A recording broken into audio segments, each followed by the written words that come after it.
Hello, fellow Nigerians. Good evening. It is the 1st of July 2017, and I'd like to make sense with you guys and regarding what is going on in our country currently. Um, First, I'd like to start with the news we got recently of yams being exported from Nigeria. Well, I think that's great news, and of course, we're trying to find sources of foreign exchange for to help bolster the naira. So we must say it's a good development. But there is one thing though, just about a week, maybe about 2 weeks ago, I went to the market to try, to get some stuff. And I was looking at yams, and the lady told me, there was one I found, and she told me it was going to cost 1,500 naira. I was like, I thought she was kidding, trying to get me to bargain. So I told her I'd pay 600 naira. She was like, Oga, the last price where I feel get now 1,400. I looked at her and I saw she meant it. So I was like, sorry if you bought it high, but I decided not to get it anyway. Um, Now, when I saw this stuff about the export, it made sense to me. I was like, now, that's why the price of yam went up. Unfortunately, sometimes when we do things in government, we don't, we're not thorough with it thinking. Well, this has nothing to do with government. Yeah, this is capitalism. It's straight up capitalism. Someone found a market, came to source, and is now supplying. Makes sense. Uh, that's employment, jobs are created, and money is being made. The only problem is, I understand we're looking at agriculture as a source of much needed foreign exchange funds, but we need to look at that carefully and make sure we don't make life harder for the poor people in Nigeria than it is already. Um, we don't have a middle class in Nigeria. If we do, it's very insignificant. So we have the poor and the very rich, very few in between.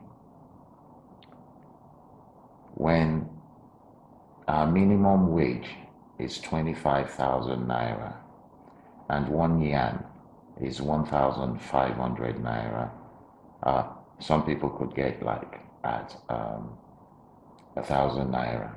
That means a person goes to work all month for 25 yams. That's going to be very difficult. That's going to be very difficult. We need to be careful. Someone mentioned something about, the usual criticisms that we get whenever there is any kind of news, in Nigeria, a lot of us tend to look at news from a negative perspective. We need to stop that. It is a good thing that we're exporting. It couldn't be a bad thing. Now, the question of if we're ready to indeed start exporting, we need to only export surpluses. We need to first of all take care of the local. So, however, people start talking about value added and all that stuff. Listen, the solution is easy. Let's all get out and plant yams. If there is a high demand for yams because they're used for different things, I won't get into the products that can be made out of yams, starch, medicines, and all that stuff. But I won't really get deeply into that. But the solution is obvious. Let's get out and plant yams until the market is flooded with yams and prices are forced back down. And once we start to have a lot of excess yams, then we'll have to think about value added. Then we can start putting aside, we can have the processing plants to create a lot of things. But first, we have to be consistent. We must start having large quantities of yams continuously. Um, by the way, Nigeria is the second largest exporter of yams. I saw it somewhere. I can't remember where I saw it. I was shocked. I had seen that much before these issues came up, and it just kind of went to the back of my mind.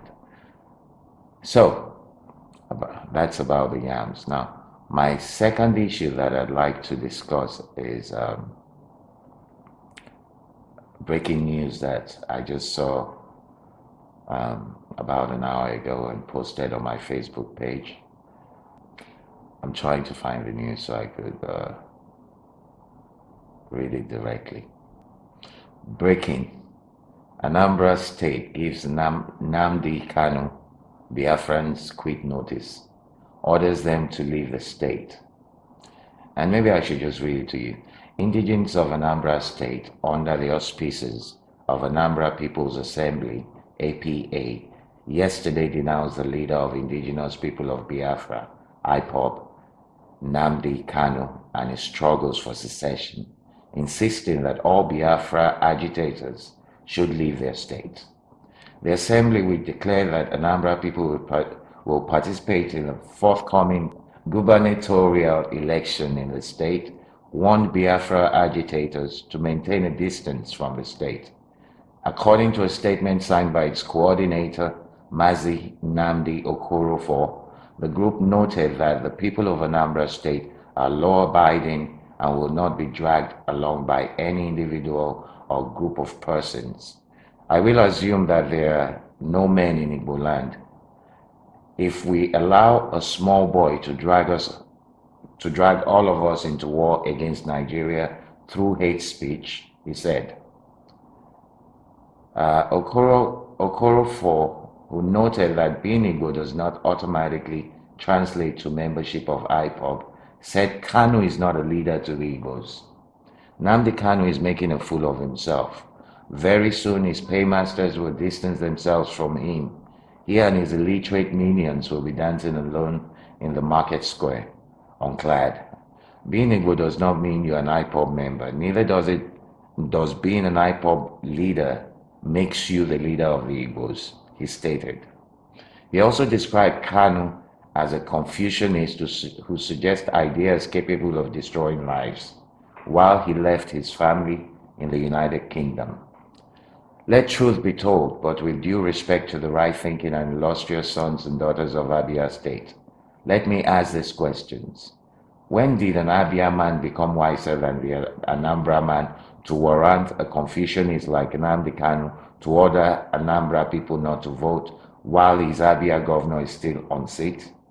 Why would the good, wise, and hard-working Anambra sons and daughters listen to a guy man who kept his wife and kids in London come here to suggest what is capable of destroying the lives of young Anambra youth? Anambra people should not allow anybody to toy with their future and destiny, Okorafor added. According to him, we agree that self-determination is a right of every person or group in Nigeria. That being said, we hereby declare that Anambra State has distanced itself from Biafra struggle. All Biafra activists and agitators are warned to leave Anambra and return to their various states of origin. We're too big to be dragged along by any person or groups of persons. Anambra State indigents and lawful residents will register and participate fully in the forthcoming governorship election of November 2017 in the state. Well, that's a very surprising declaration, especially coming from Anambra, because most of what we hear about is around the Onitsha market, where a lot of IPOB members are, and they make a lot of noise. They wear a lot of IPOB regalia and Biafra regalia. Well, this is going to be weird, what I'm going to say now. The Arewa Youth that made a declaration, you know, I think they're very strategic. I think they're very wise. And I think they've helped Nigeria. You know, most of us realize that all this talk about Biafra is actually political. We're not fooled, you know. Everybody knows that it was intertwined in the livelihood of Nigeria everywhere. Everywhere there are Igbo people, they are Nigerians. So for someone to start agitating with all the investments out, people, there are many people that can't even go home because they're scared of armed robbery and various vices. We have an issue of the kidnapper, the biggest criminal arrested in at least a decade, that had been a kidnap kingpin. I believe is also out of Abbey, I think. But that's beside the point. Back to my train of thought. You know, these are people that are bona fide Nigerians. Why would anybody suddenly start saying there should be a Biafra? It makes no sense. If Biafra are the 5 Igbo states, where will the people be put?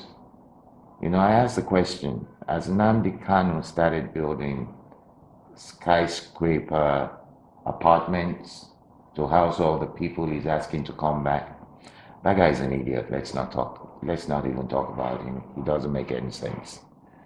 So, let's move on to the next issue I'd like to discuss. Yes, I did a post as well on my Facebook about the European Union saying they wouldn't give Nigeria any more grants, etc., because Nigeria is rich enough to be able to take care of themselves.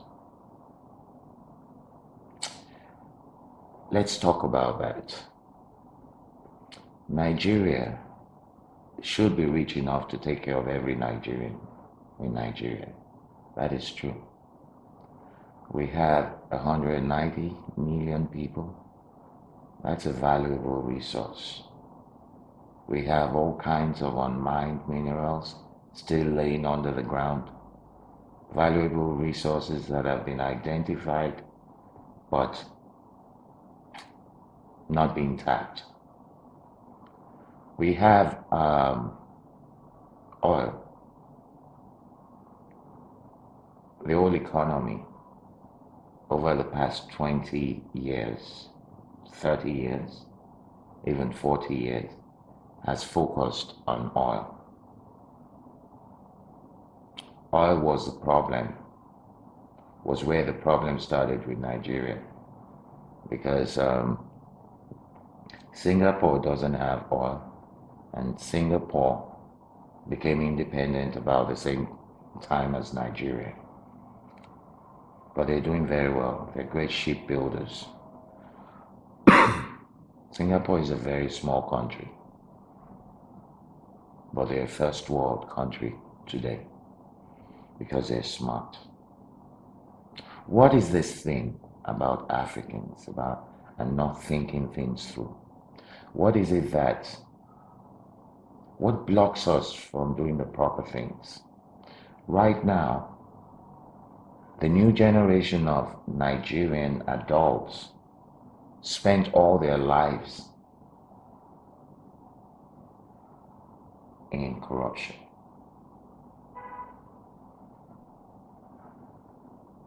We have a problem. Many became adults not really knowing what is right from what is wrong in terms of corruption. It's a way of life for many.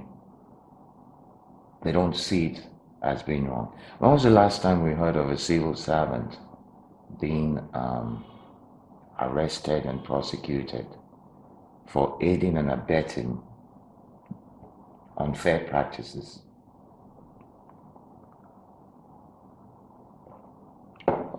Nigerians, The moment any elected official gets in there, the senators, the members of the House, they get flooded by civil servants trying to tell them where the money is, what they should be doing, where they can get money, And I must quickly mention this. When Abuja was set up as the FCT, it was supposed to be a place for all Nigerians. Has anybody ever probed the real estate allocations of Abuja?